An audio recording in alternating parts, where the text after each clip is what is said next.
Hello and welcome to another edition of the Plus One interview, and it's that time of the year. We have our returning guest, Mr. Matt Feld is here, and we're going to talk some high school football. What is going on, my guy? What's up, man? I know when I'm talking to you, it's that time of year. Yeah, definitely, man. It's there's a lot of storylines going into this new high school football season, but a lot of changes in a lot of programs. We got a few new faces at head coach in a couple places, and then we got one who's going to be 50 years, and that's it for him. And over there in Abington, just so far, what do you like? What the new coach is? Have you spoken to some, and like what have they told you about their time as head coach, and how they got ready for this how they getting ready for this upcoming season? Yeah, absolutely. I spent some time with John Sexton, first-year head coach over at Central Catholic. He had been with the program for quite some time, being Chuck Adamopoulos' offensive coordinator since 2011, being with the program since 2001. So certainly no stranger to what Central Catholic's looking for overall, but still a different feel when you're at the head coaching and at the helm. And he told me he'd still be calling the plays. He'd still be running the offense.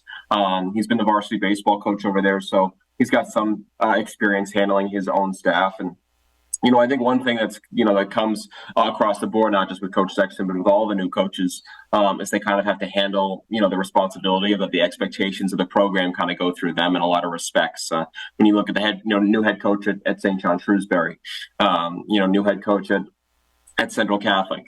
You will have a new head coach next year at Abington, as you mentioned. New head coach at Hingham, new head coach at Weymouth, a ton of new coaches throughout the state.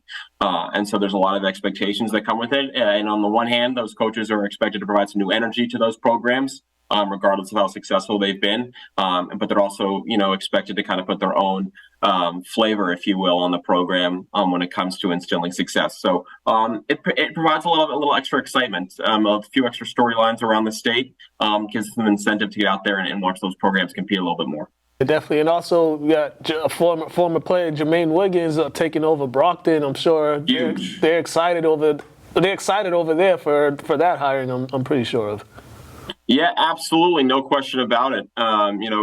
Coach Wiggins inherits a situation that Columbus have kind of been dominant in Brockton now for a number of not just years, but decades. And now he comes in and inherits a program that always has a lot of talent, high participation numbers, but has been kind of on the outskirts of competing with the St. John's Preps, Bavarian, Central Catholics of the world, Everett, going back 5-6 years. And so now it's their chance for really the first time in 10-15 years to be towards the top of Division I. They've got a lot of talent centered around Cam Montero, who was a lethal player, not just as wide receiver, but can kind of do it all out of the backfield. He's played quarterback for Brockton over the years when he's had to, and he's a star in his own right. And so I know that there's a lot of excitement down there, a lot of anticipation to get that year going. I think people are interested to see what type of coach Jermaine Wiggins will be, of course, after his playing career with the New England Patriots. He certainly was a well-known name, and now we get to see what he's going to do on the high school football sideline. So a lot of excitement down in Boxer country. And then one of the biggest hires was the Everett hiring their new head coach. It was kind of kept under the radar for a while until they made it official, I believe, like in July or whatever, whenever they made it official. What do you see with that? Because that program always they're not lacking of talent. And last year they ran into a very tough Central Catholic team in the postseason. But how do you see that for him? Yeah, Justin Flores, the new head coach of Everett from Woburn, and as Danny Ventura noted, it's the first time Everett's had a football coach that's not from Everett since the 1920s. It's been over 100 years, which is pretty incredible when you think about it. A bit of an interesting change over in Everett. Ever since John DeBiazzo left, there still has been talent in Everett, but it's tough. I mean, Everett does not play necessarily in a strong league when it comes to strength of schedule for Division I, so they've had some tough seeds.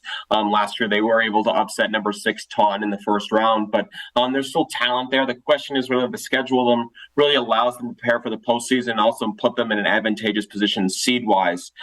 So, again, as you mentioned, there's still talent there. There's still the pieces to be successful. No doubt that Justin Flores will bring his own imprint on that program, and I expect Everett to still be a formidable foe in Division I. Whether they can climb the ladder and get over the hump like they used to be able to remains to be seen. But certainly some anticipation there. They will play BC High early in the season, so it could be a good barometer to see where both of those two programs are at. Yeah, definitely. And speaking of that, we go into the Catholic Conference, which is top heavy. You got three good teams in that conference, and competitive teams in that conference. I mean, how excited are you for that conference, that Catholic conference schedule when some of those teams match up? Because there is really some intriguing games in that conference. Yes, there really are. I mean, of course, you got Catholic Memorial coming into the year. I think most people would have them as the number one team yet again, riding a 30-game winning streak that goes back to 2021. Catholic Memorial, not just inside of the league, but outside of the league as well, has really boosted, their schedule. They're going to play Mansalua in the year. They're going to Palm Beach, Florida, the second week of the season to test themselves non-conference before they come back in and play that Catholic conference schedule. St. John's Prep with a loaded slate. I saw them scrimmage Andover. I also saw Andover scrimmage Xaverian. Xaverian and St. John's Prep, two big physical teams up front, no questions about it. Two teams that are, of course, going to love to run the football like they always do.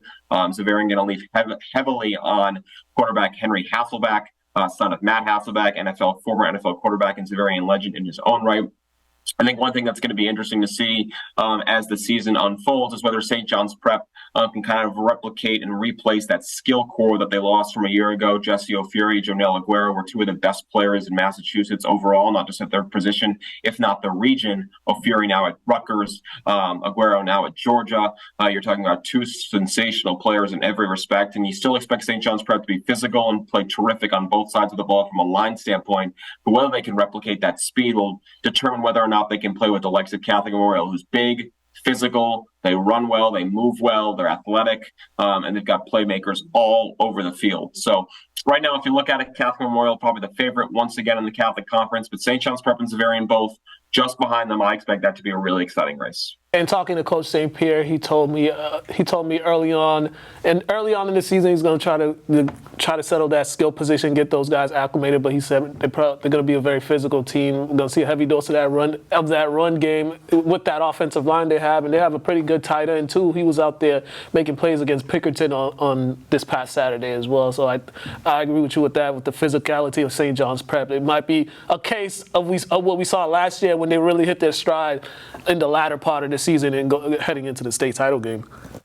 Yeah, absolutely right. I mean, last year at the end of the season, 3 out of 4 years they've been the Division I Super Bowl winners. So in my opinion, regardless of what they have back, they're probably the team to beat in Division I until proven otherwise. They've shown time and again that come the end of the season, they're as good as any team in the state. I expect that to be no different this year. I don't know if they're necessarily the favorite, so to speak, on paper. There are other teams that maybe can fill that name and fill that title. But at the end of the year, regardless of whether they win it or not, they're going to be a very tough out. Brian St. Pierre has proven to be able to do that with that program year in and year out. Yeah, and I don't know if you released your top 10 yet. Have you done that already, or that'll be coming out this week?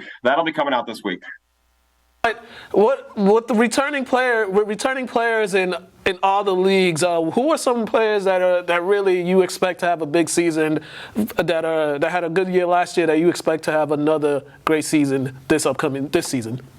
Well, if you go to Methuen, you got the Eason brothers, Drew Eason, senior quarterback, Shane Eason, junior running back. They were outstanding last year, put Methuen on the map, put them in the Division I state semifinal game. I expect them once again to lead a strong Methuen team this time around. Tom Ryan's group seems to be on the verge of kind of really exploding. Preseason top 10 team, no doubt about it. And I expect them to be a contender, to be one of the last teams standing in Division I because of those two brothers in particular this time around.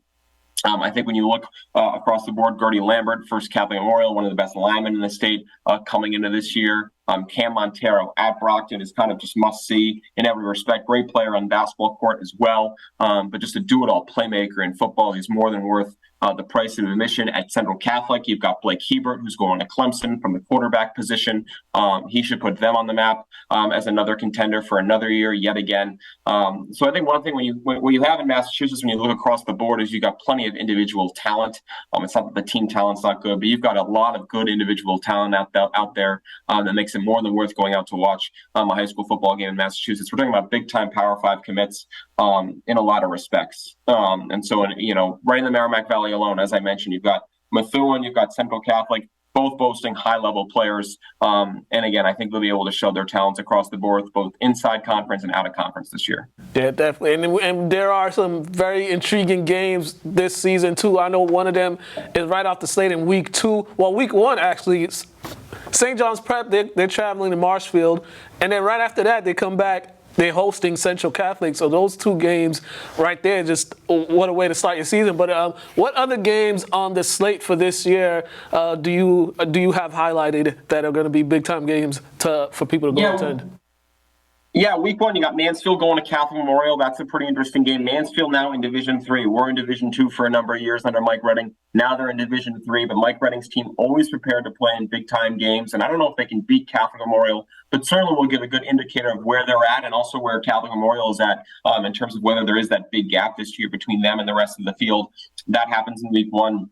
That's certainly something that's going to catch my eye. Central Catholic playing Springfield Central yet again this year. Two teams that you expect to be in the running, to be in the running to be there at the end when it's all said and done. Certainly a game that I'm looking at and highlighting, and a game that's interesting to me. King Philip playing Walpole, a game between two classic old school teams that kind of love to run the football and tough and grind it out. I expect both of them to be both in Division 2 and Division 3 respectively, contenders towards the end of the season.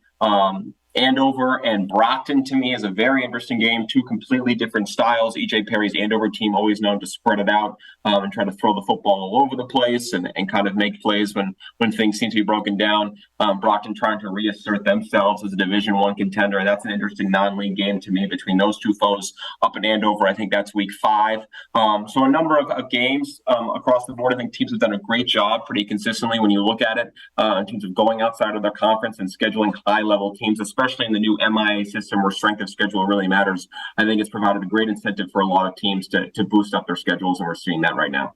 And as we take a little trip up to the North Shore with two programs that were just at Gillette Stadium, St. Mary's and Kipp Academy, a lot of losses for both teams at skill positions, but they got some good guys coming back. For St. Mary's, what do you see for them? Because they did lose a lot of guys, but in speaking with head coach Driscoll, he says he's pretty confident in some of the returning guys that got minutes last year, that got playing time on the field last year is going to increase this year. He feels like they'll be very productive with some of those guys that are going to step in this year. Yeah, and I mean, as you mentioned, right, a big loss for them in a lot of respects. When you lose David Brown, right, it's pretty hard to replace him. There's no question about it, although he was injured at one point last year. One thing that I'm going to be interested to see out of both of these teams as the season unfolds.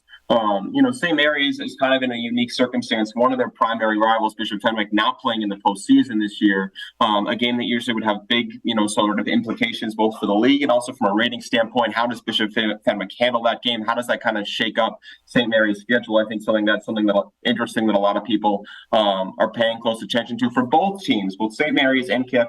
A lot of holes to fill, a lot of youth.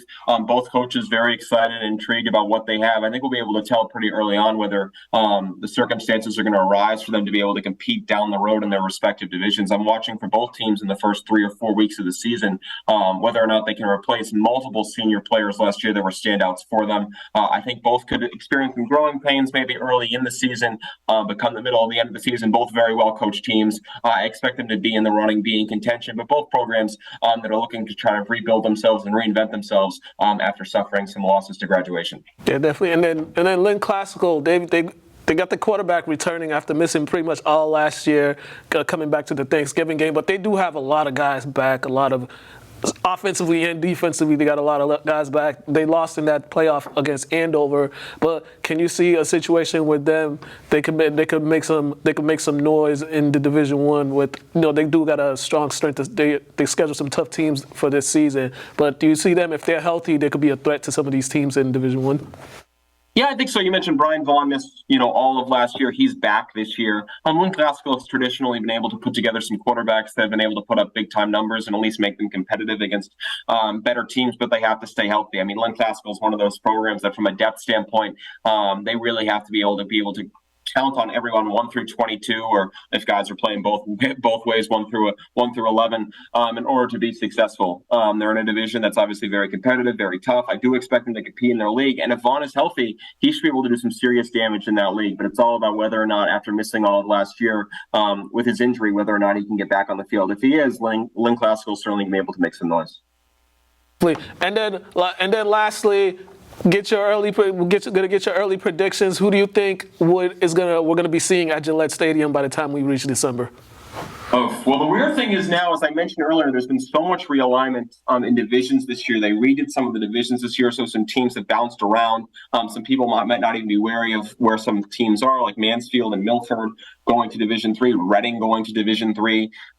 In Division 1, I think when it's all said and done, I do think St. John's Prep will find their way back there. I just think their line is such a difference maker. I think there's some younger teams in Division 1 this year, like Central Catholic, like Springfield Central, that I do expect St. John's Prep to get back there at the end of the year. I don't know if they're going to win it again this year, but I do expect them to get back there. I would not be surprised if we had a Catholic Conference showdown in Division 1 between St. John's Prep and Xaverian in the Super Bowl.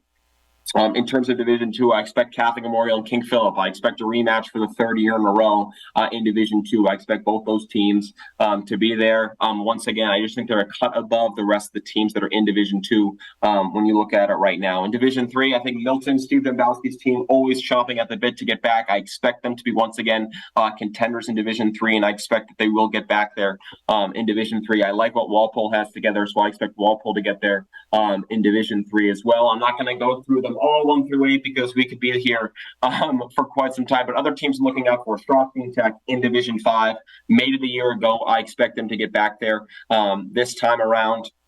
Other teams I'm looking at are North Reading and Swampscott in Division 6. I expect both of them to put together very strong seasons.